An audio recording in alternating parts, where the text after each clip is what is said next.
Hi, welcome back to a new blog. So, এটা ମୁଁ first blog ମୁଁ ନୂଆ ମାଇକ୍ ଦେଖି ଜାଣିପାରୁଥିବେ। ତ ଆଜିର ଭିଡ଼ିଓ ହେଉଛି ସ୍ପେଣ୍ଡ ଏ ଡେ ୱିଥ୍ ମି। ସରି ସ୍ପେଣ୍ଡ ଏ ଡେ ୱିଥ୍ ମି ମାନେ ଆଜିର ଦିନଟା ଆପଣମାନେ ମୋ ସହିତ ସ୍ପେଣ୍ଡ କର। ସକାଳୁ ଆଜି ମୁଁ ଉଠିଛି 5ଟାରେ ଉଠିକି ରୋଷେଇ ବି ସରି ସାରିଲାଣି। ରୋଷେଇ ଦେଖେଇ ପାରିଲିନି। ତ it is my first video in my new mic. ତ ମାଇକ୍ ଏଇଠି ରହିଲା। ଗେମ୍ ଦେଖିବା ଖାଇବାରେ କ'ଣ ବନା ହେଇଛି। ତ ଆମ୍ବ ମୁଁ ବନେଇନି, ଆମ୍ବ ତ ନିଜେ ହିଁ ବନେଇଛି। ତ ଫାଷ୍ଟ ହେଇଛି ଶାଗ ଆଳୁ ଭଜା, ତାପରେ ମୁଗ ଡାଲି, ତାପରେ ହେଇଛି ଭାତ ଅରୁଆ। ଯଦି ଆପଣ ମୋ ଭିଡ଼ିଓଟିକୁ ଫାଷ୍ଟ ଟାଇମ୍ ଦେଖୁଛନ୍ତି ତ ମୁଁ ଇଣ୍ଟ୍ରୋଡକ୍ସନ ଟିକେ ଦେଇଦେଉଛି ଆପଣଙ୍କୁ।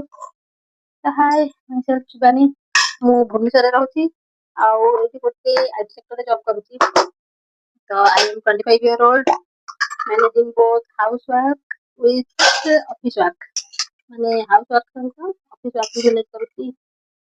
So like, share and subscribe to my YouTube channel। ଆଗକୁ ଏମିତି ଭଲ ଭଲ ଭିଡ଼ିଓ ଦେଖିବା ପାଇଁ। ତ ଠିକ୍ ଅଛି, ମୋର ଏବେ ଲଞ୍ଚ ବ୍ରେକ୍ ଅଲମୋଷ୍ଟ ହେଇସାରିଲାଣି। ତାପରେ ଆମେ ରେଡି ହେବା ବ୍ରେକଫାଷ୍ଟ କରିବା ପାଇଁ। ମୋର ବ୍ରେକଫାଷ୍ଟଟା ବି ଦେଖି ନିଅନ୍ତୁ। ବ୍ରେକଫାଷ୍ଟ ଆଜି କ'ଣ ବନେଇଛି ମୁଁ। ବ୍ରେକଫାଷ୍ଟ ବନେଇଛି ରାଗି ସୁପ୍। ପୁରା ପ୍ଲେନ୍ ରାଗି ସୁପ୍, ସସ୍ କିଛି ରାଗି या ମାଣ୍ଡିଆ ଆପଣ ଯାହା ବି କରିପାରିବେ। ତା ସହିତ ସନଫ୍ଲାୱାର ସିଡ୍। ତ ଏବେ ଅଫିସ ଯିବା ପାଇଁ ରେଡି ହେଇଯିବା। ବ୍ରେକଫାଷ୍ଟ ତ ସରିଲା। ତ ମୁଁ ଏଇଠି ୟୁଜ୍ କରୁଛି ମାର୍ସର ରିପ୍ଲାଇନର। এটা হচ্ছে age of desire 02 deep down, মানে তাର ସେଟ୍ ନା। ସୋ ଏଇଠି ମୁଁ ଲିପଷ୍ଟିକ୍ ଲଗେଇକି ରେଡି ହେଇଯାଇଥିଲି ଅଫିସ ଯିବା ପାଇଁ। ଲିପଷ୍ଟିକଟା ମୁଁ ଦେଖେଇ ପାରିଲିନି, ସେଟା ଥିଲା ମେବଲିନର ଲିପଷ୍ଟିକଟା। ତ ମୁଁ ଲେଟ୍ ହେଇଯାଇଥିଲି ଅଫିସ ଯିବାରେ। ମୁଁ ଅଫିସ ଏରିଆରେ ପହଞ୍ଚି ଯାଇଥିଲି। ପହଞ୍ଚିକି ମୁଁ ପଞ୍ଚିଂ କରି ନେଇଥିଲି। ତାପରେ ଅଫିସ ଆସି ଯାଇଥିଲି।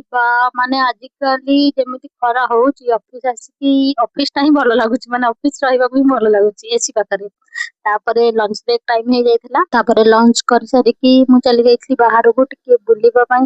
ଲଞ୍ଚ ପରେ ବାହାରକୁ ନ ଗଲେ ଭଲ ଲାଗେନି। ତ ଲଞ୍ଚ ବି ସରିଗଲା। ତାପରେ ଦେଖୁ ଦେଖୁ ଆଜିର ଦିନଟା ବି ସରିଗଲା। ଟାଇମ୍ ହେଇଯାଇଥିଲା 6:30। ତ ମୁଁ ରେଡି ହେଇଗଲି ଘରକୁ ଯିବାକୁ। ଆକ୍ଚୁଆଲି ଏଇ ଭିଡ଼ିଓଟା ହେଉଛି last ଫ୍ରାଇଡେର।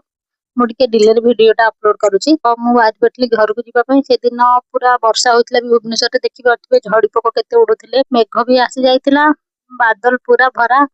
Show thank you for watching my video. ଆଉ ଚ୍ୟାନେଲଟିକୁ ସବସ୍କ୍ରାଇବ ବି କରିଦେବେ ଏମିତି ମଜାଦାର ଭିଡ଼ିଓ ପାଇଁ।